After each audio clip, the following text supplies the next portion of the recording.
Si l'on ne tenait compte que de l'aspect scientifique des choses, si l'on occultait donc volontairement toute notion d'argent, d'intérêt financier, de quoi l'homme est-il vraiment capable? La science nous permettrait-elle vraiment de vivre dans un monde meilleur?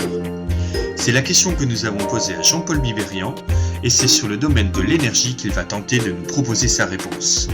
Une autre science pour un autre monde, c'est votre émission, et c'est sur Knowledge TV.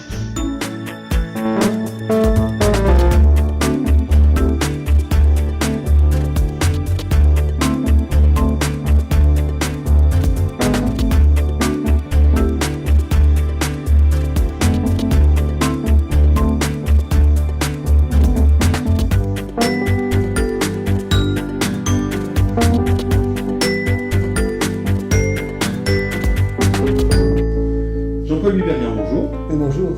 Donc on se trouve à Lumini, à l'université de Marseille, ex-Marseille donc, dans une partie réservée à la science et à la recherche, où le CNRS a un de ses quartiers.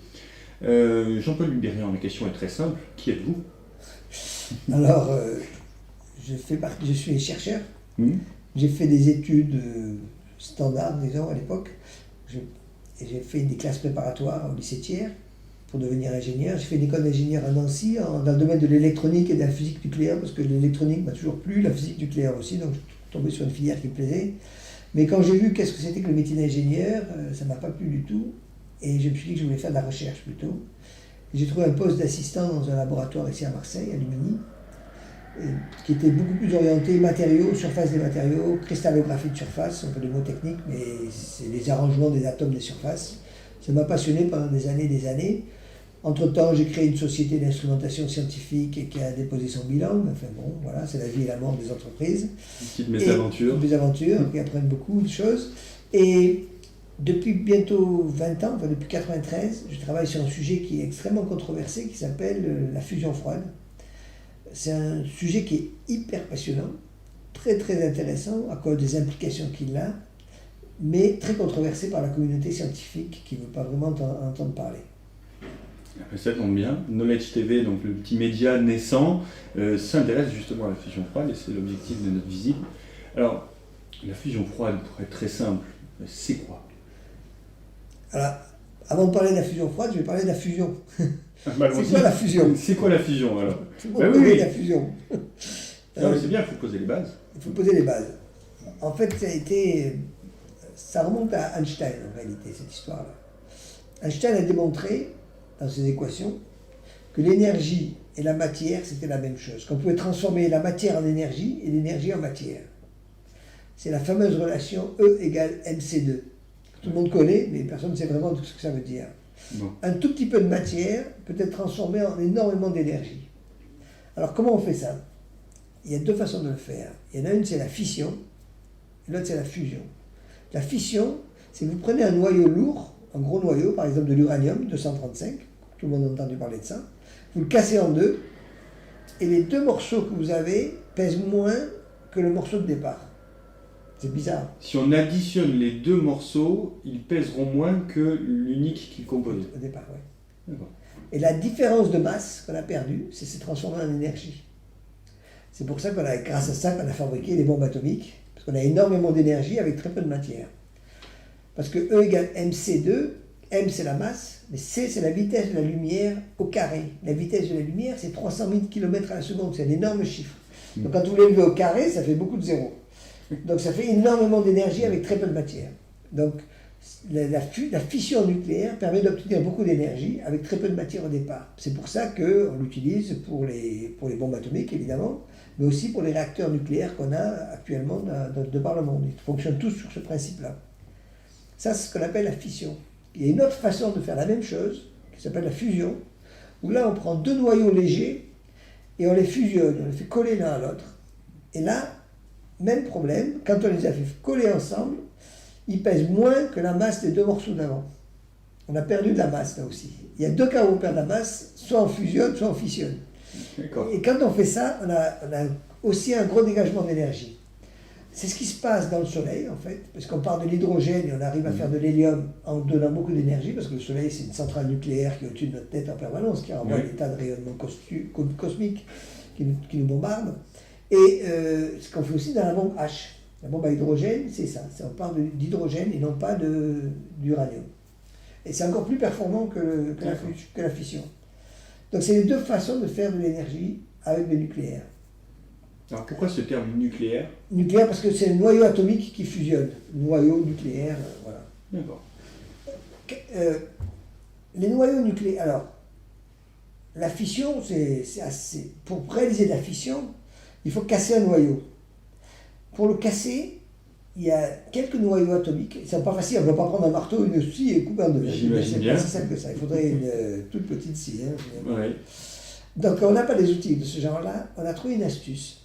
Il y a certains matériaux, pas tous, en particulier l'uranium-235, quand vous lui rajoutez un neutron, ça le déstabilise, il se casse en deux tout seul.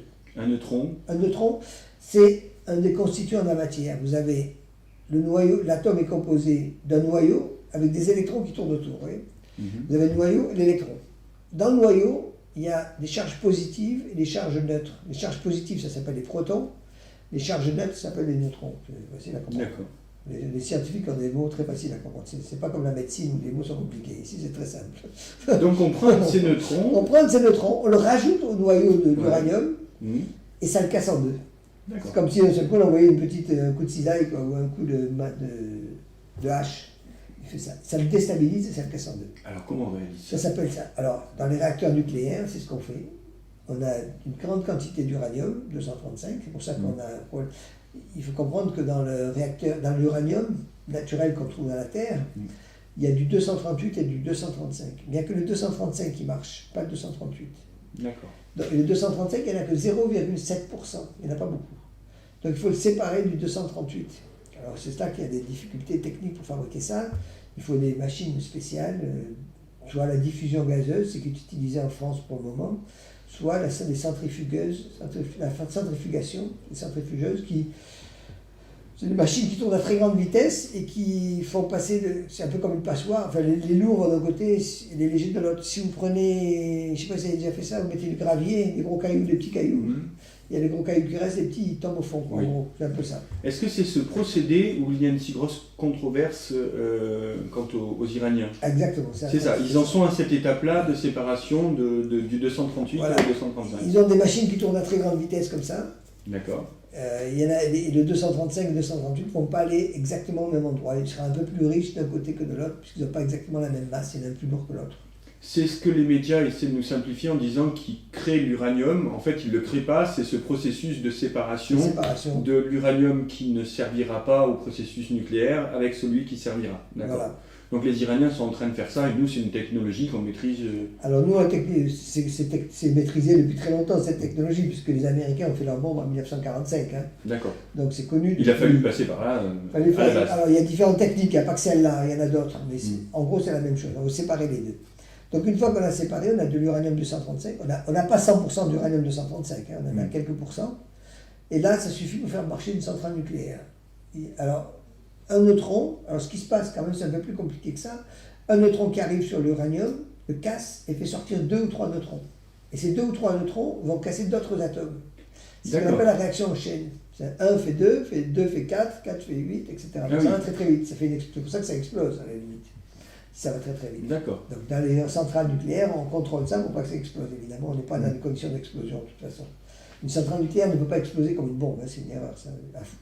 À Fukushima, les gens ne savent pas. À Fukushima, les explosions qu'il y a eu, ce n'est pas des explosions de bombes atomiques, c'était les gaz qui étaient dedans qui ont explosé et qui ont entraîné beaucoup de produits. Mais ce n'est pas une explosion nucléaire en elle-même. Donc en fait, cette image de la centrale nucléaire qui exploserait comme exploserait une bombe atomique n'a pas lieu d'être. Non, ça ne peut pas.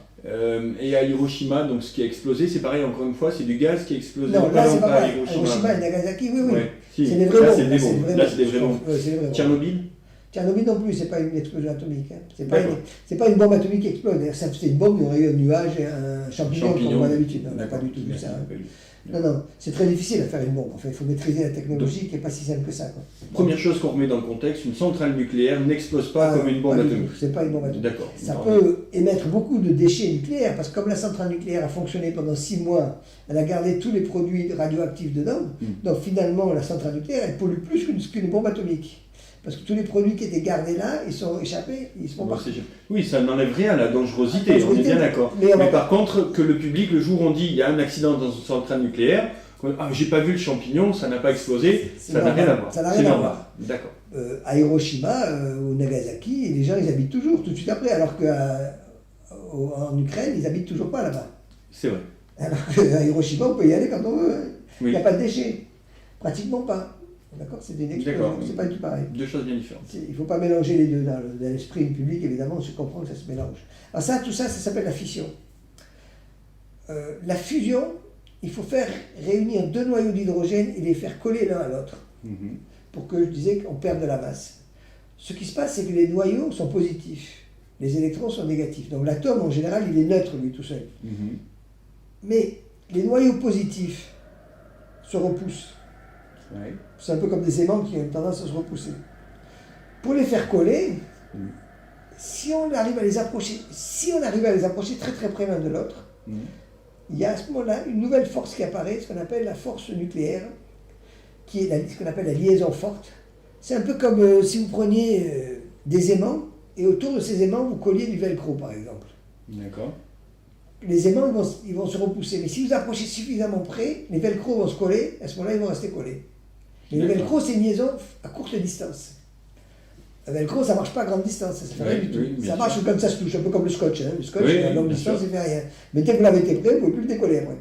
D'accord. C'est exactement ça. C'est une force à courte distance, le scotch ou le velcro, c'est ça. Donc, il faut réussir à les approcher suffisamment près. Pour les approcher près, comme ils ont tendance à se repousser, il faut les pousser très fort. Comme des aimants, si vous voulez les pousser très très fort, vous arrivez à les coller à la fin. Mais c'est difficile. Donc pour les coller, ce que fait le Soleil, c'est d'augmenter la température. Parce que la température, c'est, par exemple, si j'ai un gaz dans cette pièce, Mhm. il a une température donnée, peut-être là c'est l'été, donc il est peut-être à 25 ou 26 degrés, et les molécules se déplacent à une certaine vitesse. Plus vous augmentez la température, plus ils vont aller vite. D'accord. À basse température, ça ralentit la vitesse des molécules. Pour faire un parallèle, le micro-ondes, on fait aller vite les molécules et ça chauffe. Est-ce que ce parallèle serait exact? Pas exactement pareil, mais ça secoue les molécules. Alors que là, c'est la vitesse de translation. Il se déplace à une certaine vitesse, il rencontre d'autres molécules, il rencontre ma peau, et il chauffe sur ma peau en tapant dessus au fur et à mesure. D'accord. C'est comme si je recevais une claque. D'accord. Une claque, ça chauffe, ça devient rouge, d'accord? Là, c'est Au lieu de même, ça, mais c'est plein de petits atomes qui tapent en permanence sur ma surface et qui me chauffent la main.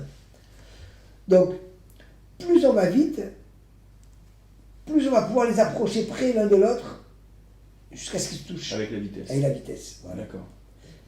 La température qu'il faut atteindre, c'est 150 millions de degrés. Bon, 150 millions de degrés, ça dépasse tout ce qu'on peut connaître sur Terre normalement, à Oui. part d'aller au Soleil, et il n'y a pas d'autre solution. Le Soleil le fait, lui, parce qu'il peut monter à 150 millions de degrés au centre, c'est pas un problème. C'est Il pas est un gros, souci. et il n'y a pas de problème. Mais nous, sur Terre, on a du mal à le faire. Alors, dans la bombe H, ce qu'ils font, c'est qu'ils ont d'abord une première bombe atomique qui comprime les gaz qui permet de déclencher cette réaction. Donc, il y a deux explosions dans une bombe atomique. D'accord. Une bombe H, pardon. Il y a la bombe atomique classique, à l'uranium, si vous voulez, Mhm. puis après la bombe thermonucléaire, ce qu'on appelle la bombe H, D'accord. bombe à hydrogène. Donc si je comprends bien, il y a une bombe qui se sert de la fission Voilà. et une autre qui se sert de la Fusion. fusion. Il faut les deux. Il faut les deux. Donc Ouais, c'est il compliqué, il y a les bombe deux H. à associer. Il n'y a pas beaucoup de pays qui savent faire ces bombes H. Hein. Alors que les bombes classiques à fission, c'est plus simple à faire. Là, celle-là, elle est compliquée à faire. Ensuite, il y a une autre solution. Alors ça, c'est pour faire la bombe. Bon, on sait faire ça. La plus puissante des bombes a fait 50 mégatonnes, c'est-à-dire 50 millions de fois les tonnes de TNT, c'est-à-dire gigantesque, la pire des bombes qui existaient. Et il y en avait une de 100 mégatonnes prévues, ils l'ont jamais fait exploser parce que c'est vraiment trop déjà. C'était un peu osé. C'était un peu osé, comme c'est les soviétiques ont fait ça à un moment donné, c'est la plus grosse bombe qui existait. Bon, il n'y a pas trop d'applications. Rien que déjà celle de 100 mégas, 50 celle de 50 mégas, c'est moi pas je mal. n'y frotterai pas trop. Il n'y a pas trop d'applications non plus, à Oui. moins de détruire un pays entier. Bon. Ce qu'on essaie de faire, c'est de contrôler ça. Alors, ce qu'on essaie de J'aime bien faire... le terme, ce qu'on essaie de faire. Ah, On ce en qu'on est essaie. encore à l'essai. Ah ben on essaie, hein. Oui. Les scientifiques ne travaillent pas vite. Hein. Non, mais pourquoi je mets l'accent sur ce mot que vous utilisez? Parce que finalement, il faut bien comprendre que le nucléaire, on est dans des phases d'essai. on essaie. On n'est pas dans une maîtrise du total et du sûr et Non. du... Alors, sur la fission, on contrôle très bien. Mhm. On sait bien faire les choses. Bon, il y a quelques petits problèmes de temps en temps, comme à Fukushima, quand il y a des accidents qui se produisent. Hein. Mais ça n'a rien à voir avec la partie nucléaire elle-même. C'est des problèmes qui sont externes. La partie nucléaire, on sait faire. Par contre, sur la fission, on aimerait contrôler ça. Et c'est ce qu'ils sont en train de faire à ITER, près de Cadarache. construire une machine qui garderait, qui permettrait d'atteindre ces très hautes températures, ces 150 millions de degrés, sans que ça touche les parois. Parce que les parois en acier peuvent tenir quelques centaines de degrés, mais pas plus haut. Oui. Après, tout va fondre de toute façon. Donc l'idée, c'est de mettre un champ magnétique qui va permettre de garder ces atomes-là au centre. On fait ce qu'on appelle un plasma. Le plasma, c'est l'état de la matière. Vous savez, les anciens ils parlaient de 4 états de la matière, quatre éléments. La terre, l'eau, l'air et le feu. Oui. En sciences modernes, on dira l'état solide, liquide, gazeux ou plasma. D'accord. Le plasma, c'est la flamme. Une flamme, c'est un plasma. C'est-à-dire, ou alors un tube néon, si c'est un plasma. Les nouveaux tubes qu'on vend à économiseurs d'énergie, c'est des néons, des tubes néons en gros, dans lesquels, pour faire la lumière, on enlève un électron de l'atome, et cet électron revient, il émet de la lumière en faisant une excitation un peu différente de ce qui se passe dans une lampe normale. Et dans le plasma du tokamak, c'est la machine de Cadarache, ITER. Ça s'appelle un tokamak, c'est un mot qui a été inventé par les soviétiques à l'époque. Ça a la forme d'un tor, c'est-à-dire d'un pneu, en gros, une chambre à air. Enfin, à part que c'est des grosses chambres à air, hein, c'est des mètres de diamètre, oui. Sous vide, entièrement sous vide, dans lequel on met ce gaz qu'on chauffe, et il y a des aimants, énormes aimants, qui permettent de le contrôler, de le garder au centre. En suspension. En suspension, voilà, sans qu'il touche les parois. Surtout pas. D'accord. Donc on arrive à faire un disque, pour simplifier, on a un grand tube sous vide, dans lequel on fait flotter un disque de matière en fusion, voilà, de gaz en fusion. De gaz, pas en fusion, mais on ne peut pas dire en fusion, mais c'est un gaz déjà. La fusion, c'est un solide qui fusionne. Donc un gaz un qui plasma. est un plasma, voilà. La réaction qu'ils utilisent chez ITER, ça ne va pas être de l'hydrogène simple, ça va être un deutérium et un tritium qui vont interagir et qui vont fabriquer de l'hélium. L'hélium, c'est deux protons et 2 neutrons. Et il va rester un neutron de trop. Donc ça va faire, quand vous allez faire fusionner deutérium et tritium, ça va fabriquer de l'hélium et un neutron et de l'énergie, beaucoup d'énergie. D'accord. Voilà, ça c'est le fonctionnement de la fusion thermonucléaire. Est-ce qu'il y aura du déchet nucléaire sur ITER? Alors oui, sur ITER, il y a des neutrons très rapides qui, eux, interagissent avec la matière et créent de la radioactivité dans la matière. Alors l'idée qu'ils ont eue, c'est qu'il leur faut du tritium. Du tritium, il n'y en a pas dans la nature, c'est un produit artificiel. D'accord. Donc pour le fabriquer, ils ont eu l'idée de mettre du lithium, qui est un métal très léger, qui va être bombardé par le neutron, qui est en trop, qui va fabriquer de l'hélium, du tritium, pardon, et ce tritium, on va le recycler et le refaire marcher dans la machine. Mais c'est une usine à gaz quand même, hein, parce que le lithium, il faut qu'il circule dedans sous forme liquide, qu'on récupère après le tritium. Enfin, c'est pas du tout une machine simple, du tout. D'accord. Oui, c'est la comparaison entre 2 chevaux et une Ferrari. Encore la Ferrari, c'est pas assez compliqué. Une navette spatiale, disons. Hein. D'accord. Entre un planeur et une navette spatiale, vous voyez un peu la différence de niveau. Le planeur, c'est les centrales nucléaires d'aujourd'hui. La navette spatiale, c'est ce qu'on veut faire fonctionner en permanence chez ITER. C'est très très difficile. Avec quel avantage? Pourquoi on se donne tout ce mal à essayer de faire ITER? C'est quoi? C'est plus propre, c'est moins dangereux, c'est plus productif, ça coûte moins cher, c'est quoi l'idée, c'est que de l'uranium, on est en quantité limitée. Il y a une certaine quantité d'uranium, après il n'y en a plus. Tandis que de l'hydrogène, il y en a beaucoup. C'est l'eau. Dans la mer, il y en a des quantités, alors pour des milliards de milliards d'années. C'est une question en fait de dépendance de la matière première. Voilà, exactement. Sauf que les centrales nucléaires classiques, on sait les faire fonctionner. De temps en temps, il y a des accidents, mais c'est relativement rare. Tandis que l'autre, on ne sait pas du tout le faire fonctionner. Le projet de l'ITER, c'est de voir si on arrive un peu à améliorer le système. Parce que ce que je disais, c'est de garder ce plasma sans qu'il touche les parois, qu'il soit suffisamment chaud, qu'il y ait suffisamment de matière. Créer de la température, c'est facile à faire, mais créer de la température, mais avec une grande quantité de matière dedans, ça c'est beaucoup plus difficile. Parce que sur un temps assez long, il faut que ça reste en permanence pratiquement, sinon ça ne sert à rien. S'il y a une microseconde de la température, c'est pas rentable. Et alors, est-ce que ITER, on pourrait l'arrêter du jour au lendemain, contrairement à une centrale nucléaire, où il faut X temps pour l'arrêter, ainsi de suite? Là, ce serait un procédé qu'on pourrait stopper relativement rapidement, en cas de souci, on pourrait anticiper... une catastrophe naturelle en disant là on va couper la centrale, il y a un tsunami qui va arriver. Plus facile à couper. C'est plus facile à couper, mais il y a quand même alors, la grosse difficulté de l'ITER, c'est que c'est une machine sous vide, je disais. Et en plus, quand les neutrons arrivent sur les parois, ils rendent les parois radioactives. Donc, une fois qu'il y a un problème, vous ne pouvez pas rentrer avec des êtres humains à l'intérieur. Il faut envoyer des robots. Ah oui, c'est S'il y a une fuite, il faut réparer avec un robot, dans un milieu radioactif. Ça veut dire qu'il faut maîtriser les robots avant de maîtriser ITER. Parce que Il si faut on maîtriser les robots aussi. Ouais. Ouais, d'accord. Il y a beaucoup de choses à maîtriser dans l'ITER. C'est pas encore demain la veille que ça fonctionne. Alors, si vous le permettez, on voit le nucléaire classique, on voit ITER, et alors là-dedans, est-ce qu'on serait prêt à aborder la fusion froide? Voilà, maintenant j'arrive à la fusion froide. Les gens ont eu... Le problème qu'il y a, ce que je disais au début, c'est d'amener deux atomes d'hydrogène, l'un contre l'autre, très près l'un de l'autre. Alors la méthode brutale, c'est la bombe, c'est ITER. On force, on y arrive. Enfin, on y arrive, on essaye.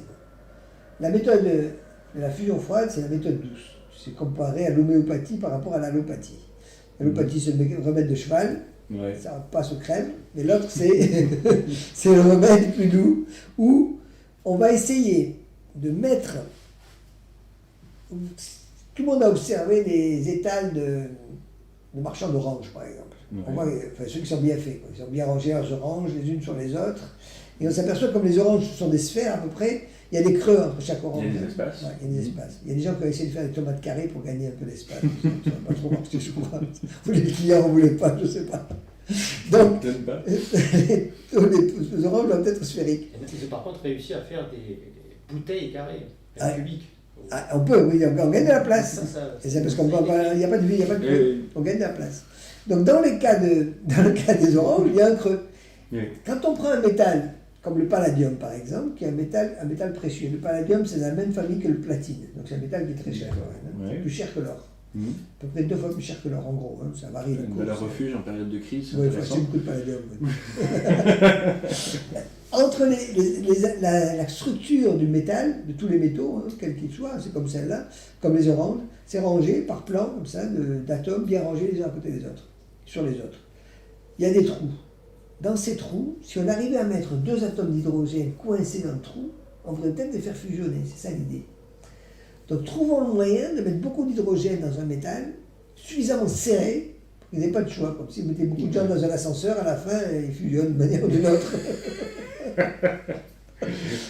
On ne précisera pas comment. Comment ils vont faire les affinités de chacun. Moi j'ai pris le métro à Paris, à un moment donné, quand il est trop plein le métro, il y a des gens qui poussent. À un moment donné, il faut quand même. Il faut bien fermer les portes, hein. Non, mais il faut quand même de l'énergie. Ah, il faut de l'énergie, voilà. Alors comment on va faire pour rentrer les atomes d'hydrogène près les uns des autres?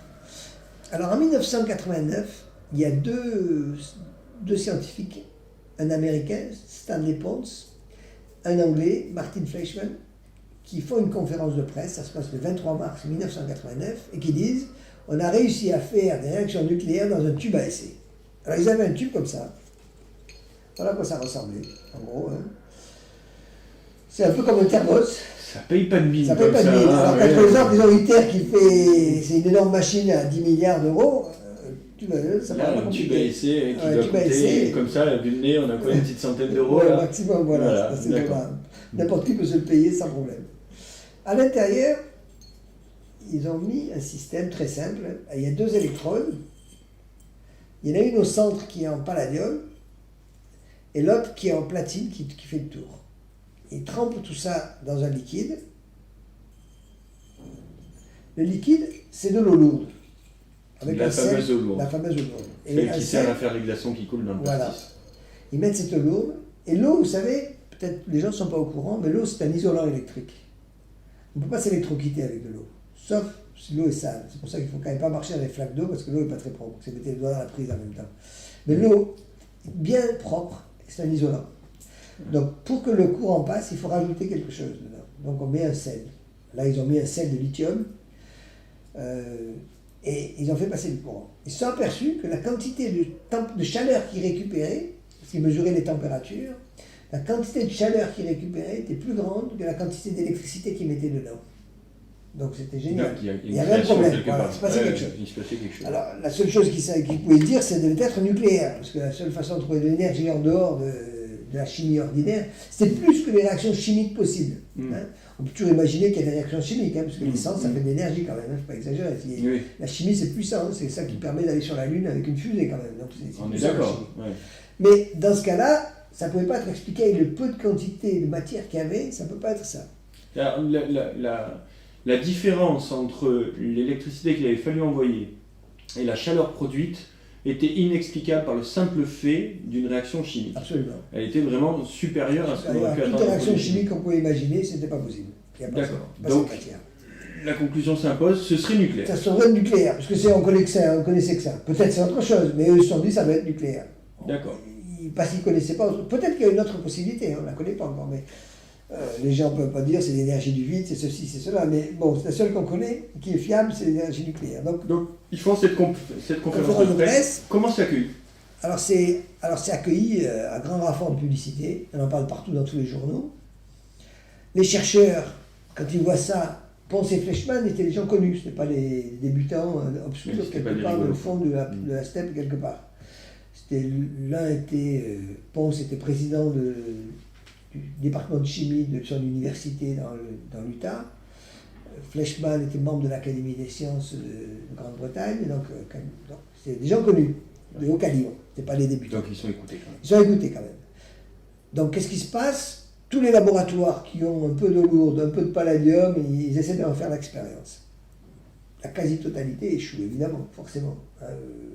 Qui a essayé de faire de la cuisine avec un mode opératoire aléatoire en plus, parce qu'ils ne savaient pas exactement ce qu'ils avaient fait, les gens, mais ce n'était pas publié, donc on avait des informations partielles. Je me souviens qu'un jour... D'accord, le procédé pour arriver à ça était très flou en fait. C'était Donc, très flou. les gens n'arrivaient pas à reproduire le phénomène de par le fait qu'il manquait de l'information sur comment on en était arrivé là. Exact. Pourquoi d'ailleurs cette information manquait? Fleischmann Pour et deux Pons ne raisons. les ont pas publiés? Non, il la connaissait pas bien eux-mêmes. Il s'apercevait que ça c'était un marchait pas accident, toujours. quoi. Non, il s'apercevait que ça marchait pas tout le temps. Il y a D'accord. des fois où ça marchait pas. Donc leur palladium n'était pas toujours le même. Donc la structure de la matière du palladium lui-même avait une importance. Et à l'époque, on n'avait pas, ils avaient juste commencé, donc il n'y avait pas des études exactement quel type de palladium il faut prendre, est-ce qu'il D'accord. faut le chauffer, l'oxyder, le refroidir, qu'est-ce qu'il faut faire comme traitement avant pour qu'il fonctionne. Quoi. Pour qu'il fonctionne, d'accord. Je donne l'exemple, par exemple, des aciers trempés. À l'époque, il y avait des pays qui savaient mieux faire des épées meilleures que d'autres parce qu'ils avaient une méthode pour les tremper qui était meilleure que d'autres. D'accord, là C'est on un est peu dans le pareil. même domaine, voilà. Le domaine, c'est C'est le palladium en fait qui pose problème. Voilà, le palladium me pose problème. La pureté de l'eau lourde, est-ce qu'elle est importante ou pas importante, on ne sait pas. Quel type de sel il faut mettre. Enfin, il y a beaucoup de C'est très paramètres qui n'étaient pas évidents et qui n'étaient pas connus. Alors le fait que ça marche pas, ça Alors, engendre le quoi? fait qu'il marche. Alors, il y a deux choses. Il y a beaucoup de gens qui ont raté. Les théoriciens ont dit c'est pas possible. C'est possible parce qu'il faut monter à 150 millions de degrés. Pour eux, il faut monter à 150 millions de degrés. Pourquoi? Si c'est nucléaire, c'est 150 C'est 150 millions, c'est degrés. borné, c'est comme ça. Parce que pour eux, il faut que deux objets qui ont une tendance à se repousser s'approchent. Et pour les approcher, il faut 150 millions de degrés. Parce qu'eux, ils ont réfléchi dans leur contexte à eux, qui était je suis dans le vide, si c'est deux particules qui s'approchent. D'accord? C'était vrai ça. Mais eux, Pons et Fleischmann n'étaient pas dans le vide, ils étaient dans un matériau. Et là, on n'avait aucune théorie là-dessus. Personne ne savait ce qui se passe quand on met des hydrogènes dans un palladium à grande quantité. Et alors, dans le milieu de la science, quand on ne sait pas, c'est pas possible? Alors le problème, c'est qu'on touche un milieu très très particulier. C'est pas seulement scientifique, c'est politique et industriel en même temps, c'est tout ce qu'on veut. C'est l'énergie. Et l'énergie, c'est le nerf de la guerre, au sens propre figuré du terme. C'est même domaine militaire. Oui, ça tout à la fois. C'est la pire des choses, c'est toucher à l'énergie. Dire qu'on est capable de faire de l'énergie dans un tube à essai, ça perturbe tout le système énergétique mondial, dans tous les sens du terme. Politique, Politique, financier, tout, scientifique, tout. Ouais. Et alors là, il doit y avoir des craintes énormes Allez, qui une crainte s'expriment, énorme. et des réticences, des politiques qui doivent s'en mêler et freiner des quatre fers, des financiers qui doivent faire du lobbying. Là, ça doit bouger dans tous les C'est sens. la catastrophe, là. On a touché un truc qu'il ne faut pas toucher. Il y a des choses qu'il ne faut pas toucher dans la vie. Là, vous touchez un édifice, tout s'écroule. Imaginez un système où chez vous, vous avez un générateur qui fait de l'électricité, vous n'avez pas besoin d'EDF. Mais c'est la catastrophe. Qu'est-ce que vous faites de toutes vos usines? Qu'est-ce que vous faites de tout ce personnel? Vous vous rendez compte? Alors, quelles répercussions pour Pons et Fleischmann qui en Alors, sont là Pons et dans le Fleischmann début? sont là, c'est la catastrophe pour eux. Il y a le Congrès. Alors, bon, évidemment, ça fait du bruit. Le Congrès a dit on voudrait voir si on ne pouvait pas développer ces technologies, quand même, le Congrès américain. Donc, ils font une audition, etc. Ils décident de mettre un panel, un groupe de spécialistes qui va étudier la question. Ils font une étude. On prend quand même le problème. Oui, ils prennent le problème à cœur, ils essayent. Ils envoient un groupe de spécialistes qui va visiter plusieurs laboratoires, qui fait un rapport, qui dit voilà, écoutez, il y a peut-être quelque chose, On n'est pas sûr du tout, il y a peut-être des erreurs. Ça vaut le coup de regarder, mais il ne faut pas faire un programme spécial là-dessus. Mais la traduction pratique a été faite, c'est interdit de travailler là-dessus. Mais Pourquoi dans le rapport lui-même, Qui a fait cette traduction et comment elle s'est imposée, Ah. cette traduction de il y a ce eu rapport il y a 3 laboratoires qui ont essayé de refaire, 3 laboratoires prestigieux.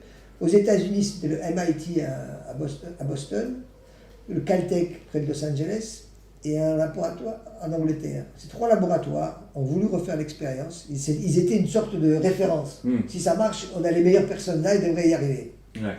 Ils ont travaillé 3 semaines, hein, pas plus. Hein. Ah oui. Au bout de 3 semaines, ils ont dit ça marche pas. D'autant plus qu'il y a un des laboratoires qui a un peu truandé les données, parce qu'ils ont comparé l'eau légère et l'eau lourde, l'eau ordinaire et l'eau lourde.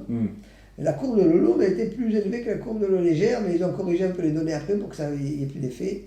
Et l'affaire est passée, ça marche pas. Alors en fait, vous êtes en train de nous dire qu'on s'est servi de ces laboratoires pour leur faire dire que ça marchait pas, on les a fait travailler 3 semaines dessus, les rapports tombent, 3 semaines après ça marche pas, on abandonne. On abandonne. Alors qui c'est qui reste? Alors il reste des gens qui ont réussi. Parce que dans le tas de gens qui ont échoué, il y en a quelques-uns qui ont réussi quand même. Ah oui. Sur la grande quantité de gens qui ont essayé. Il y en a qui connaissaient Pons et Fleischmann de réputation, qui avaient travaillé avec eux, qui les connaissaient bien, qui savaient qu'ils n'allaient pas dire n'importe quoi, que ce n'étaient pas des débutants, qu'ils n'allaient pas truander leurs données. Donc ils ont commencé à discuter avec eux, ils ont refait des expériences. Donc il y a un groupe de gens, 100, 200, 300 personnes à peu près dans le monde entier, qui ont continué à travailler. En dehors des contrôles des lobbies et politiques. En dehors de tout, voilà. Dans les catacombes, disons. Sur leur propre denier, je présume. Alors, il y a eu plusieurs cas qui se sont produits. Il y a des gens qui ont travaillé dans leur laboratoire sans le dire à personne, ils continuent à le faire avec les moyens qu'ils avaient. Ce n'est pas des manips très très chers, hein. Vous avez vu l'appareillage, hein, c'est pas une grosse machine. Hein. Donc il y a des gens qui ont continué à le faire dans leurs universités sans rien dire. Il y a des gens qui ont réussi à le faire de manière institutionnalisée dans leur propre organisation. Il y en a quelques qui ont réussi. Il y a des gens qui ont eu des contrats de l'équivalent de l'EDF aux États-Unis, par exemple, qui a quand même regardé. Parce que dans ces organismes-là, il y a toujours des gens quand même qui sont curieux, qui disent quand même il faudrait regarder. Hein. Même si officiellement c'est non, il y a quand même en sous-terrain des choses qui se passent. Des fois qu'il n'y aurait pas un petit Voilà, brevet à déposer. il y a quelque chose quand même. Les enjeux sont trop gros, quoi. On ne peut pas laisser tomber de choses pareilles.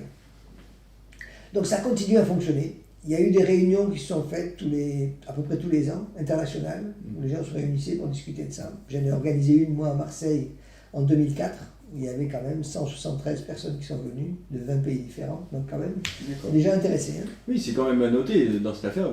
Vous y êtes sur le coup, là. Ah, je suis complètement sur le coup, moi. Ouais. Je suis même, on a créé, alors, une autre difficulté, c'est publier les résultats. Parce que le problème de la presse, c'est ça. Quelle que soit la presse grand public comme la presse spécialisée, il y a une ligne éditoriale. Si vous ne rentrez pas dans la ligne éditoriale du journal, du magazine, vous ne pouvez pas. Ça passera pas. Parce qu'il y a un lectorat, et ce lectorat, il va entendre certaines choses, il ne veut pas entendre autre chose. Donc si vous dites autre chose, ils ne vont plus acheter leur journal. Ou ils ne voudront pas avoir leur article publié à côté du vôtre qui ne vaut rien, d'après eux. Donc la plupart des revues scientifiques refusaient de publier des articles sur la fusion froide. Donc on a été obligé de créer... Avec une explication, il y a, le refus il est motivé ou c'est on vous prend de haut et... Même pas. Même pas. Bon. On dit ça ne rentre pas dans le cadre de leur journal et c'est fini. Merci, au revoir. Merci, au revoir. Donc résultat, on a créé notre propre journal électronique. Maintenant, on peut tout faire par voie électronique, donc on n'a même pas besoin d'imprimer du papier, ça ne coûte rien. Qui existe encore? Oui, il existe toujours, c'est moi l'éditeur en chef de ce journal. Ça s'appelle le Journal of Condensed Matter Nuclear Science. On a créé une association aussi, internationale, qui s'appelle International Society for Condensed Matter Nuclear Science, iscmns.org, c'est un site internet sur lequel il y a toutes les informations, tous les articles qui sont parus et tout. Il y a quand même quelques revues scientifiques qui ont accepté de publier quand même, hein, parce que l'éditeur était plus favorable qu'un autre. Donc il y en a quelques-uns qui ont publié un peu à droite, à gauche. Les Japonais sont plus ouverts, par exemple. On a réussi les Japonais ont publié plusieurs articles des journaux japonais. Bon, ça s'est fait. Donc il y a eu des conférences qui ont lieu tout le temps. Il y a le journal. Et la dernière conférence a eu lieu en Inde, par exemple, au mois de février, sur la fusion froide. Et la prochaine aura lieu en Corée. D'accord. Donc autant dire, et la Corée n'a jamais travaillé sur la fusion froide. Ils commencent à peine. D'accord. Il y a un certain nombre de pays qui commencent à se réveiller à la fusion froide. Au bout de 20 ans, quand même, c'est des ténors.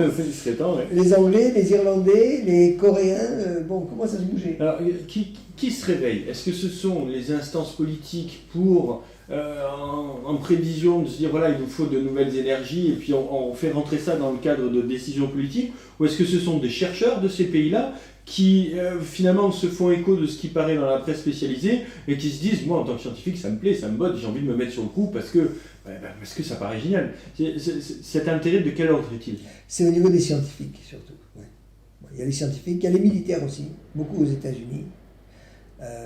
La Navy par exemple à Washington, qui est un très grand laboratoire de recherche dans tous les domaines, eux ils ont plusieurs personnes qui travaillent sur la fusion froide. À la Navy, il y a aussi la Navy à San Diego aussi, qui a une équipe de recherche sur la fusion froide. Ah, mais alors là, c'est bien politique. Alors là, quand c'est des corps d'armée, c'est des corps d'armée. Alors, aux États-Unis, il faut voir que le financement se fait par ce qu'on appelle le département de l'énergie, DOE, Department of Energy, qui finance à peu près tout, et l'autre, Department of Defense, la défense. Et le département de l'énergie, il ne veut pas entendre parler de la fusion froide. Eux, ils ne veulent pas en entendre parler. Par contre, les militaires, eux, ils financent. Ah oui. Ouais. Les militaires, quelque part, sont beaucoup plus ouverts que d'autres. Mais alors, juste une chose pour qu'on comprenne bien, quand ils décident de financer la fusion froide, encore une fois, les militaires, c'est qui les militaires? C'est pas l'instance politique avec son corps d'armée, c'est quoi? C'est un général? C'est un laboratoire. C'est un laboratoire qui décide sans aval politique finalement. Je ne sais pas jusqu'où ça va en fait. Je ne sais pas jusqu'ou la décision. C'est c'est officiel en tous les cas. C'est pas officiel. C'est comme officiel, ils viennent aux conférences, ils donnent leur carte de visite, c'est sur internet, tout ce qu'on veut. Et comment peut-on être scientifique et travailler pour les militaires? Je veux dire, à partir du moment où en ayant un contrat pour les militaires, on fait des découvertes ou des avancées dans le domaine de la fusion froide. Donc c'est quelque chose qui peut mener à la miniaturisation des bombes. Hein. Concrètement, j'imagine que les avancées qu'ils vont faire, ils vont obligatoirement ne pas pouvoir les partager. En fait, les militaires, ils ont besoin d'énergie, pas pour les bombes. C'est pas pour les bombes qu'ils veulent l'énergie, c'est pour faire marcher leur char d'assaut, en fait. Le problème, les Allemands, pendant la guerre, avaient le problème, ils n'avaient plus de pétrole pour faire marcher leur char. Il fallait fabriquer du pétrole synthétique.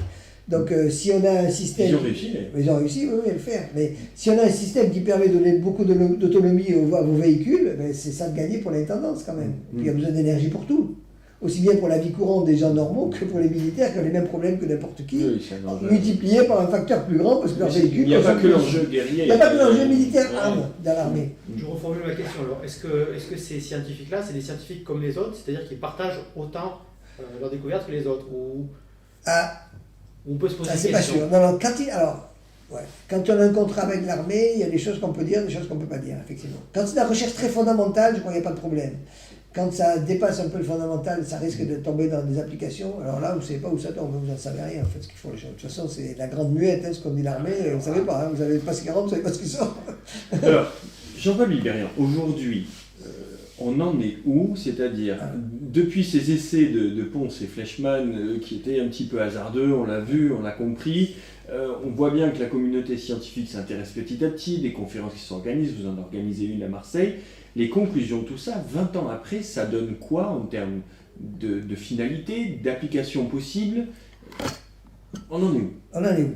Alors, pendant longtemps, les gens ont travaillé sur le système palladium eau lourde, palladium deutérium. Très cher, si je comprends bien, le palladium, c'est... Palladium est cher, le lourd est cher, tout est cher. Bon. On a travaillé de deux façons, soit avec des liquides, de l'eau lourde, soit avec du gaz, de deutérium. Les deux pistes ont été étudiées. En parallèle, il y a quelques personnes, quelques groupes qui ont travaillé avec le groupe nickel-hydrogène. Ils ont pris du nickel et de l'hydrogène ordinaire. Donc l'hydrogène ne coûte quasiment rien, nickel c'est pas très cher. Et ils ont eu des résultats. Et récemment, alors ça date de quelques mois seulement, il y a un groupe italien dirigé par M. Rossi, Andrea Rossi, qui dit qu'il a réussi à fabriquer un réacteur qui fait 10 kW d'énergie. 10 kW, c'est beaucoup, hein, parce qu'une maison, en moyenne, c'est 1 kW la consommation moyenne d'une maison. Hein. Ça veut dire qu'avec ce qu'il a fabriqué, on pourrait mettre ça dans un quartier, ça alimenterait 10 maisons. Voilà, exactement. Ouais. D'accord. Ça pourrait faire marcher sans problème votre voiture, etc. En fait, ce n'est pas des 10 kW électriques, c'est 10 kW thermiques. Donc quand on transforme la chaleur en électricité, on perd quand même pas mal. Hein. Donc on peut avoir le chauffage, l'électricité, la climatisation, tout ça est la même unité. Pour un coût ridiculement bas. Enfin, je ne sais pas le prix fonctionnement final, mais Au niveau... On donnera les références en script sur l'image, parce qu'il a communiqué sur le sujet, il donne des chiffres, je les ai plus en tête là, mais... Mais ce qui est intéressant là, c'est que c'est une porte ouverte à une nouvelle source d'énergie de grande envergure, disponible économiquement avec des matériaux économiques. Nickel, la Nouvelle-Calédonie, c'est des montagnes de nickel, donc il n'y a pas de problème de nickel. Économique et écologique, point d'interrogation. Alors oui, alors ce qu'il a fait, lui, ce qu'il montre, il parle de la chose suivante. Il prend une poudre de nickel micrométrique, donc la taille à peu près du micron, qui mélange avec un catalyseur, mais il ne veut pas donner la formule secrète de son catalyseur, on le comprend un peu, il essaie de le breveter, mais il a un peu de mal quand même, parce qu'il ne veut pas donner la recette, en même temps il veut le brevet, donc c'est difficile, il veut le beurre et l'argent du beurre, donc c'est un peu délicat. Ouais. Mais bon. En même temps, on comprend qu'il y a On des comprend enjeux. tout à fait très bien, il y a des enjeux. Il met ça dans un conteneur, il met de l'hydrogène sous pression, une vingtaine d'atmosphères à peu près, ou un peu plus, et il y a de la chaleur qui se dégage. Bon, il y a une procédure pour mettre en route, je simplifie un petit peu. C'est des petites quantités, c'est pas des grosses quantités. Lui, il dit qu'il peut faire des cartouches comme ça, qui pourraient durer 6 mois, qu'il faudrait renouveler. Qu'est-ce qu'il observe? Il observe de la chaleur, il observe que son nickel se transforme en cuivre. Alors si vous regardez le tableau... Il transforme en or, on lèverait la main pour la main. Ben, il est parti de nickel, et l'élément qui vient après nickel, c'est le cuivre. C'est le cuivre. Bon, s'il était parti de mercure, il aurait eu de l'or, peut-être. On lui suggérera. On lui ferait un petit courrier. Donc le cuivre coûte moins cher que le nickel, mais en fait c'est quand même un matériau assez précieux. Et en même temps, ce qui est étonnant chez lui, c'est qu'il dit qu'il y a un certain nombre de rayonnements gamma qui se produisent, mais qui ne durent pas. C'est-à-dire dès qu'il arrête son réacteur, au bout d'une heure ou deux, il n'y a plus de rayonnement. Donc il a l'air de faire quelque chose de radioactif, mais qui ne reste pas radioactif, qui disparaît tout de suite.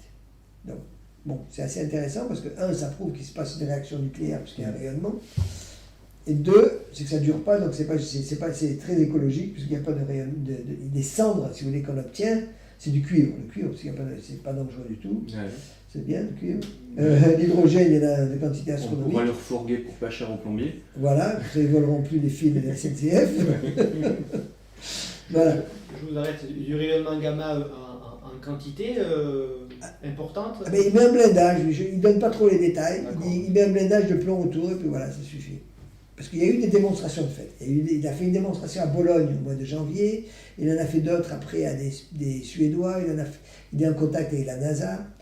Donc il y a des gens intéressés par cette technologie-là. Et juste pour mettre dans le contexte, est-ce qu'il travaille à peu près dans les mêmes conditions que vous? Est-ce qu'il a, dans quelles conditions il a fait ses recherches? Quels sont les financements? Est-ce que c'est quelqu'un qui disposait de gros moyens? Parce que vous nous parliez tout à l'heure du MIT, de l'armée, on imagine bien les budgets qu'il y a derrière, on imagine bien les locaux dont il dispose. On tournera quelques images tout à l'heure du lieu où on se trouve ici à Lumini. On peut se rendre compte qu'ici les moyens sont c'est très frugal hein, comme dispositif. Dans quelles conditions il est ce monsieur-là Quand on fait de la recherche, il y a plusieurs façons de faire de la recherche. Hein. Il y a des méthodes plus empiriques que d'autres. Il y a les méthodes empiriques, c'est ce qu'il a utilisé Rossi un peu. Il s'est dit, le nickel, les gens avaient déjà travaillé sur le système nickel-hydrogène en Italie. Et on savait que ça marchait. Mais c'est des petites quantités, c'est quelques dizaines de watts, ce n'était pas des kilowatts, c'était des barreaux, c'était un peu compliqué. Et lui, il a passé 2 ans à faire des essais avec différents types de matériaux jusqu'à ce qu'il en trouve un que ça marche. Par les essais-erreurs, voilà. Il a fait des essais-erreurs, un peu comme Edison qui a inventé l'ampoule électrique, il a cherché toutes sortes de matériaux pour faire le filament, puis finalement il en a trouvé un qui marchait. Il a tout essayé jusqu'à ce qu'il en trouve un qui marche. Et lui, il a fait un peu pareil, il a fait la méthode essai-erreur. C'est pas une méthode, c'est une méthode qu'on peut utiliser. Hein. C'est pas la méthode habituelle en science, on fait des analyses, on regarde, etc., on met des gros moyens. C'est pas forcément les meilleurs qui réussissent, c'est pas forcément comme ça qu'on réussit. Mais lui, il a peut-être trouvé la bonne formule en faisant des essais, hein, tout simplement, en cherchant. Voilà. Il est parti d'une idée que ça doit marcher, et puis il a cherché le matériau qui marchait le mieux. Et c'est comme ça qu'il a fait. Alors lui, ce qu'il est en train de faire maintenant, c'est ça qui est intéressant, c'est qu'il est en train de fabriquer en Grèce, en série, ce matériel-là, et il va faire une démonstration au mois d'octobre d'un générateur de 1 MW. 1 MW, c'est beaucoup, hein, quand même. 1 MW, c'est 1 million de watts sur le marché, il y a beaucoup de monde avec ça. Hein. Ça fait 1000 maisons, quoi. 1000 maisons. Ça fait un village, déjà. Hein. C'est-à-dire que là, on peut, parce que c'est quand même un peu la ligne directrice de Knowledge, on peut imaginer que c'est une application qui pourrait servir à fournir de l'énergie quartier par quartier dans une ville ou pour une entreprise ou quoi. on dirait exit le nucléaire, exit le charbon, les gaz à effet de serre, on pourrait imaginer mettre ces unités de production de 1 mégawatt de part et d'autre des villes en fonction du nombre d'habitants ou en fonction de la nécessité.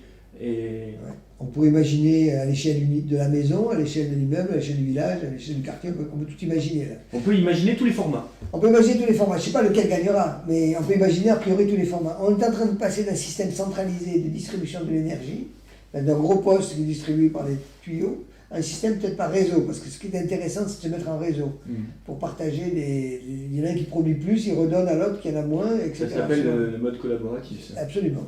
Ouais. Et c'est exactement comment fonctionne Internet. Hein. Il n'y a pas de source Internet. Oui. C'est un réseau maillé. Il n'y a pas un distributeur comme France Télécom avec le Minitel. Le Minitel, tous les fils allaient au même endroit.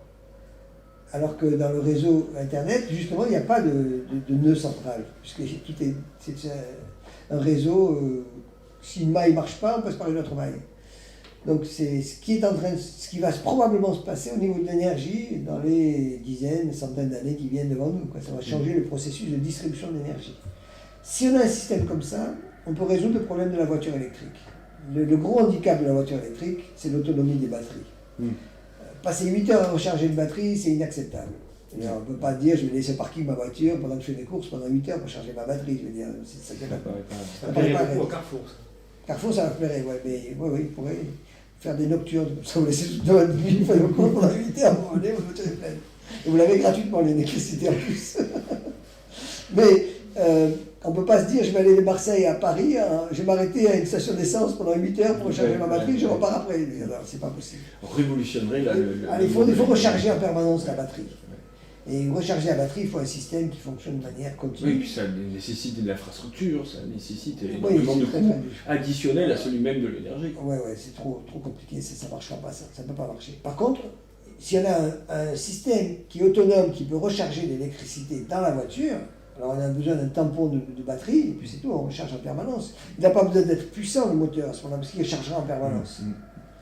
Alors vous en France, Jean-Paul Viverian, vous êtes ici à Lumini au CNRS, sur la fusion froide, donc on a bien compris que les Italiens sont sur le coup, ils sont pas loin de déposer un brevet, ils ont des propositions à faire. Où vous en êtes ici à Lumini sur la fusion froide et quel est l'état d'avancée de vos travaux? On n'est pas loin. C'est bien, on voit encore la ligne de départ. D'accord. C'est l'avantage, je n'ai pas encore perdu. Oui, mais attendez, ce qui serait intéressant, c'est de savoir aussi avec quoi vous travaillez. Voilà, le problème, c'est que j'ai aucun moyen ici. Il n'y a pas de programme de recherche officiel sur la fusion froide, ni officieux d'ailleurs, ni officiel, ni rien du tout. Je travaille avec les moyens du bord, c'est-à-dire que je bricole en permanence. C'est comme si je travaillais dans mon garage, en gros, un bon garage, quoi, voilà. Avec une prise de courant et tout ce que j'ai à robinet. Mais est-ce que ici, l'université, le CNRS, quand même, reconnaît le fait que vous travaillez là-dessus, ou est-ce que vous travaillez un peu en sous-main avec d'autres activités qui sont un peu plus officielles? Ce que je suis en train de dire là, je dis quelque chose d'officiel, mais ça n'est pas officiel, quoi. D'accord. C'est-à-dire que normalement, j'ai quand même d'autres activités annexes qui me permettent de dire que je fais autre chose. Mais l'essentiel de mon temps, je travaille quand même là-dessus. Et il n'y a personne qui me soutient. Mais personne m'empêche, voilà. D'accord. C'est important quand même. Voilà, personne ne me gêne. Peut-être qu'après cette émission, j'aurai des problèmes, mais pour le moment, personne ne me gêne. Mais il suffit d'aller sur Internet pour lui trouver que c'est moi qui suis dessus quand même. Mais personne ne me gêne et personne ne me soutient en même temps. Donc c'est neutre. Donc je fais ce que je veux, quoi, en gros. D'accord. Mais j'ai pas de moyens. Tant que je ne demande rien, j'ai pas de problème. Alors, la question qui me tient dessus derrière, c'est pourquoi il n'y a pas de moyens?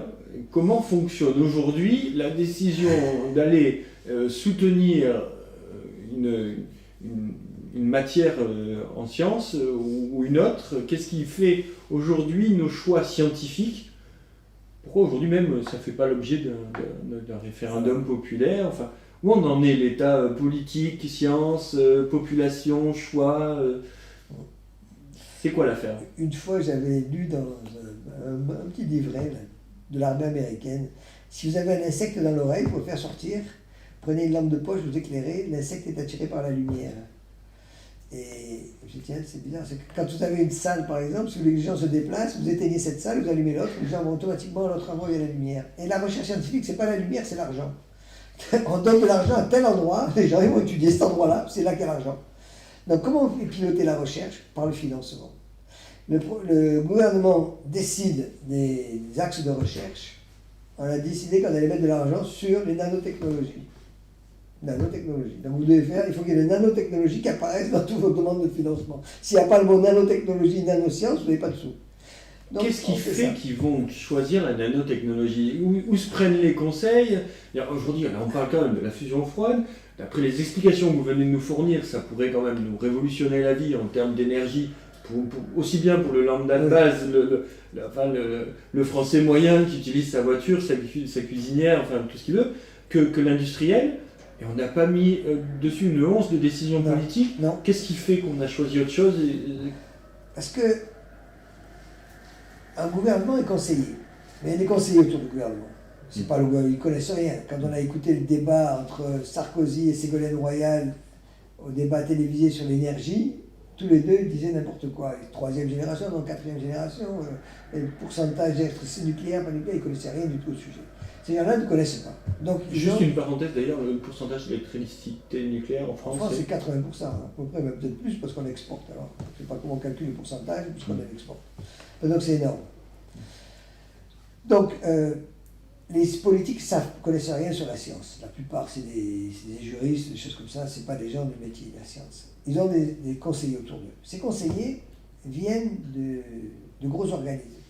Ils viennent de l'EDF, ils viennent d'Areva, ils viennent de GDF. Ils ne viennent pas de gens qui font de la fusion froide. Ils ne sont jamais conseillers au gouvernement, ces gens-là. Donc ces gens-là, qu'est-ce qu'ils sont? Ils continuent. Ce qu'ils veulent, c'est avoir de l'argent pour faire fonctionner leur filière à eux. Si vous ne savez peut-être pas, mais dans le nouveau plan... Donc les conseillers sont ceux qui sont dans qui bénéficient des trucs. Le grand emprunt qui a été fait de 30 milliards, oui. Il y a 1 milliard pour le nucléaire, nouvelle génération. 1 milliard pour le nucléaire.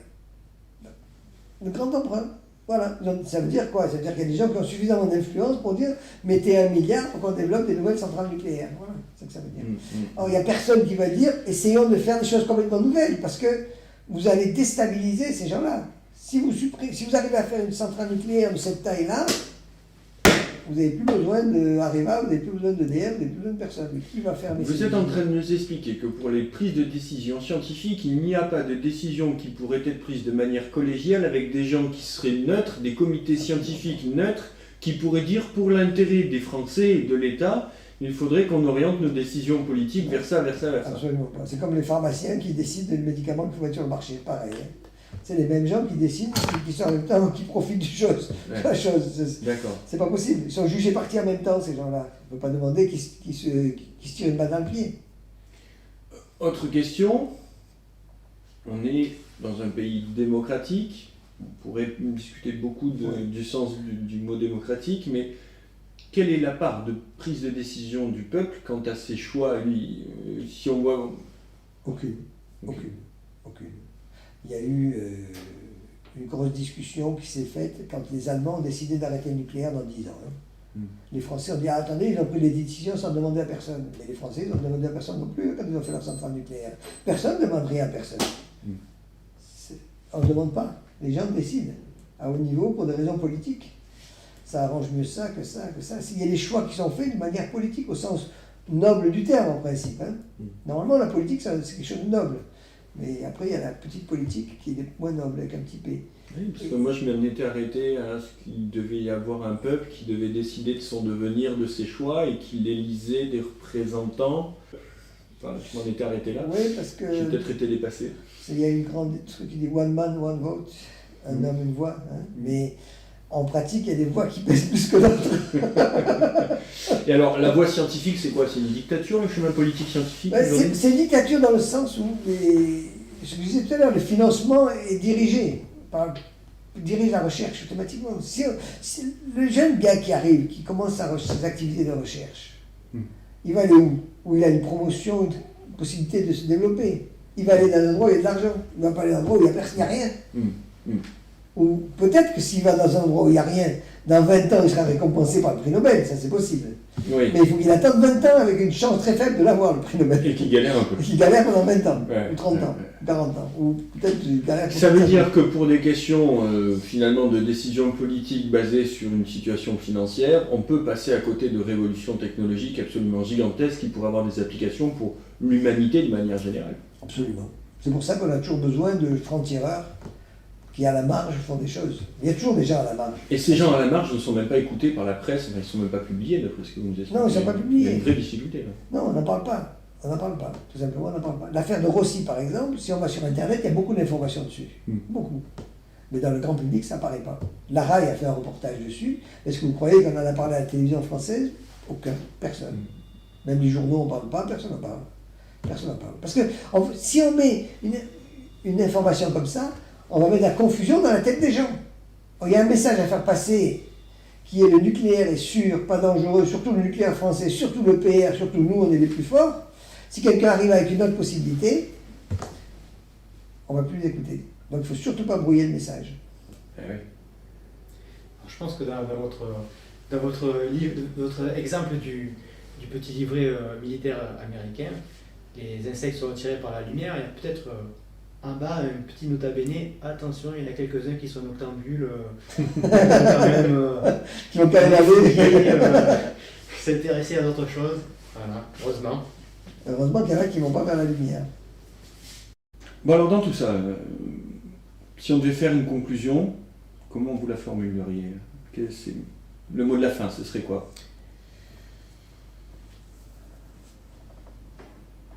On est à un carrefour là, qui va se passer là. On est en train de quitter une zone où on était en souterrain. Les choses se passaient souterrain. C'est pas très visible. De temps en temps, il y a des petits trucs qui sortaient, mais très peu. D'un seul coup, ça va devenir visible et ça va changer beaucoup de choses dans les mois qui viennent. Je crois qu'on arrive dans une zone charnière. Là. Ça ne veut pas dire que demain, vous aurez ça dans votre maison. Hein. Mais ça va changer une perspective très rapidement. Je sais qu'en Chine, il y a 21 laboratoires qui travaillent sur la fusion froide. La Corée, je disais tout à l'heure, a commencé à travailler dessus. Il y a des gens qui sont intéressés. En Russie, il y a déjà beaucoup de laboratoires qui travaillent aussi dessus sur la fusion froide. Il ne faut pas croire que la France est l'exemple numéro 1 de ce qui se passe ailleurs. Hein.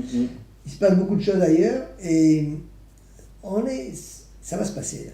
C'est pour bientôt. Ce sont quelques résistants, scientifiques résistants qui, à force de travail acharné, auront réussi à forcer le politique à changer finalement devant le résultat. Devant le résultat, oui. À un moment donné, on n'a plus le choix. Hein. Je me rappelle très bien quand Internet est sorti, comment France Télécom a essayé de bloquer ça avec le Minitel, mais au bout d'un moment, ils ont été submergés. Et il valait mieux passer par Internet pour avoir les horaires à la SNCF gratuitement plutôt que de payer sur le Minitel. C'était incroyable. Mais à un moment donné, la diligence, elle a tenu tant ce qu'elle a pu, mais les trains allaient plus vite que la diligence. À un moment donné, on est obligé d'accepter la réalité. Hein. Quand ils ont fait les dirigeables, ils arrivaient à transporter plus de personnes que les avions. C'est vrai. Il y avait 100 personnes dans le dirigeable, il y avait 3 personnes dans l'avion. Mais après, la dirigeable ça a disparu, et les accidents, il y a eu des tas de problèmes, et les avions transportent 800 passagers maintenant. Donc, à un moment donné, il faut se mettre devant la réalité des choses. On peut freiner un petit peu, mais à un moment donné, on lâche. Hein. Et la pression devient trop forte, c'est fini. Hein. Donc là, dès que le produit va sortir, ça va changer complètement la donne. C'est la création qui aura permis le changement. La créativité des gens, on ne peut pas empêcher ça en fait. Il y a un moment donné, on peut faire tout ce qu'on veut, mais on ne peut pas l'empêcher. Ça pousse. On peut fermer les yeux et croire que ça n'existe pas, à un moment on peut le faire. Mais à un moment donné, c'est trop gros, trop évident, voilà, les choses ont changé. C'est comme ça, l'évolution, la technologie, la science. Il y a des choses de base qui changent. Je vous en donne une autre par exemple. Quand ils ont créé les départements en France, en 1789, à la Révolution, il fallait qu'on puisse aller de n'importe quel département au chef-lieu, c'est-à-dire la préfecture, en 24 heures. Parce qu'ils voyageaient à pied. C'est comme ça qu'ils dessinaient les chefs-lieux. Les tailles des chefs-lieux et les tailles des départements. Il fallait y aller en 24 heures. Maintenant, on peut aller n'importe où sur la Terre en 24 heures. Donc notre taille de département, c'est la Terre. C'est tout. Ça veut dire que vous ne pouvez plus empêcher les immigrations. Vous pouvez faire tous les murs que vous voulez. Vous n'allez jamais empêcher l'immigration. Il y a des choses qu'il faut se rendre à l'évidence. Vous ne pouvez pas. C'est des combats qui sont perdus d'avance. Peut-être vous avez reculé de quelques années, mais vous avez perdu. C'est déjà perdu. Il faut trouver une autre solution. Celle-là ne peut pas marcher. On le sait. Il y a des gens qui essayent quand même, parce que Ouais. bon, les gens sont têtus, ils y croient toujours. Bon. Mais c'est pas possible. Il y a simplement que de la technologie. Ça n'a rien à voir avec le reste. Les avions existent. Ouais. C'est tout. Si on y allait en bateau, ça n'existerait pas. Le jet lag, il n'existait pas avant. Parce que les gens allaient en bateau jusqu'en Amérique. Le temps qu'ils arrivent, ils étaient habitués aux horaires. Maintenant, avec l'avion, vous êtes arrivés, vous n'êtes pas habitués aux horaires. Alors, le jet lag, vous dire bien que c'est à cause des jets qu'il y a du décalage Oui, horaire. bien sûr. Alors, il n'y avait pas de Ouais. décalage horaire. La Ouais, c'est une notion explication n'existait même pas. Ouais, bien sûr. N'existait pas. La Alors, technologie. ça me rappelle, cette conclusion me rappelle une discussion qu'on a eue hors caméra, où on disait que finalement, c'est à chacun de pouvoir créer, c'est la manière de résister. On voit pour des applications scientifiques, finalement, c'est la création qui aura permis l'évolution, et non pas le choix politique, ni d'un gouvernement, ni d'un professeur en particulier. Hein. C'est pas quelqu'un qui a décidé qu'on allait faire ça. C'est... Pardon. Mais il n'y a pas de mal. C'est devant l'évidence de la création, qui ça y est, c'est là, c'est créé, on propose, que ça change. Donc en fait, ça c'est applicable à tout le monde et à tout niveau en fait. Absolument. Et je crois que ce qu'il faut pour chaque être humain, C'est communicatif. c'est de prendre ses responsabilités et de se renseigner. C'est-à-dire que on ne peut pas faire confiance aux gens comme ça. Alors, on peut faire confiance à des gens qu'on connaît, etc. J'ai confiance en eux, on sait ce qu'ils disent, etc. Mais on ne peut pas faire des confiances aveugles à n'importe quoi. À un moment donné, il faut se renseigner, il faut s'éduquer, il faut passer du temps. Voilà, on n'est pas obligé d'avaler tout ce qu'on nous dit. C'est pas parce que c'est dit à la télé que c'est vrai. Hein. Vu à la télé, vous mettez des fois comme publicité. Vu à la télé. C'est comme si c'était une preuve que c'est quelque chose de bien. Ouais, comme parce si que c'est c'était vu à la garanti. télé. Ouais. Démontrer scientifiquement, j'aimerais bien savoir ce que ça veut dire démontrer scientifiquement, que la telle brosse à dents marche mieux que l'autre, démontrer scientifiquement, comment on peut faire cette démonstration pareille, j'en sais rien, mais démontrer scientifiquement. Ouais. Ils vous vendent des pilules contraceptives bonnes à 95%, ça veut dire quoi ça 95 fois vous n'êtes pas enceinte, les 50 fois vous êtes enceinte, ça marche pas, je sais pas. Il y a des trucs scientifiques qui veulent rien dire, mais on vous met un tampon scientifique et vous réfléchissez, bah bon c'est bon, c'est 99%. Je connais des femmes qui sont enceintes avec la pilule, ça serait que stérilé. Ça arrive. Une centrale nucléaire, elle est sûre, mais il y en a des plus sûres. Comme disait l'autre, Coluche est plus blanc que blanc. C'est pareil. On a des centrales nucléaires sûres, mais on en aura des plus sûres après. Donc elle n'était pas si sûre que ça, les autres. Ouais, c'est ça. C'est quoi que ça veut dire ça C'est C'est aveu, c'est pas bon de dire ça. Voilà. En conclusion, soyez responsables dans votre vie et regardez ce qui se passe autour de vous. Et grâce à Internet, on a l'information qu'on n'avait pas avant. Ben, en tout cas, l'information de cette rencontre avec Jean-Paul Wilberian sera sur Internet, sur notre site, donc knowledge-tv.com. On vous remercie beaucoup de nous avoir accueillis ici à Lumini. On va vous suivre un petit peu dans votre Je vous fais laboratoire. visiter un petit peu le Voilà. laboratoire, ouais, je vais vous montrer quelques expériences que j'ai fait en ce moment-là. Ben, on va tourner ça. Pour la partie sur la fusion froide, en tout cas, merci de nous avoir informés là-dessus. Et on reviendra peut-être vous voir, se tenir au courant de l'évolution de la situation sur la fusion froide. Quand vous voulez. Jean-Paul Wilberian, merci. Merci.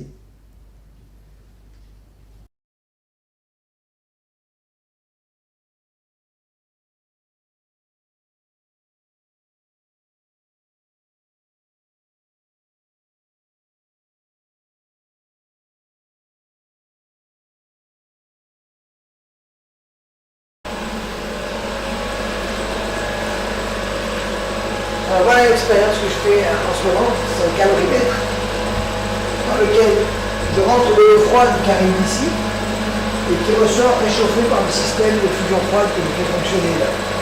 Donc je rentre de l'eau à 38 degrés et ressort plus chaud de l'autre côté. À l'intérieur de ce système, il y a mon réacteur dans lequel j'ai mis une poudre de nickel et de l'hydrogène et j'essaie de voir quelles sont les meilleures conditions pour que ça dégage de la chaleur. Alors là, je suis à peu près à 600 degrés à l'intérieur. Ça dégage un petit peu de chaleur, mais pas suffisamment. J'ai eu une production tout à l'heure de l'ordre de 200 milliwatts, ce qui est très très peu, et qui ne dure pas assez longtemps. C'est ça le problème que j'ai en ce moment. Donc il faut que je change un petit peu les conditions, soit de pression de gaz, soit de température, pour optimiser le système. On est à peu près sur le schéma d'une taille de ce que font les Italiens. À peu près, oui, à peu près. Ils arrivent à faire 10 kW, ce qui est énorme. Avec ça Quelque chose de cette taille-là. Oui.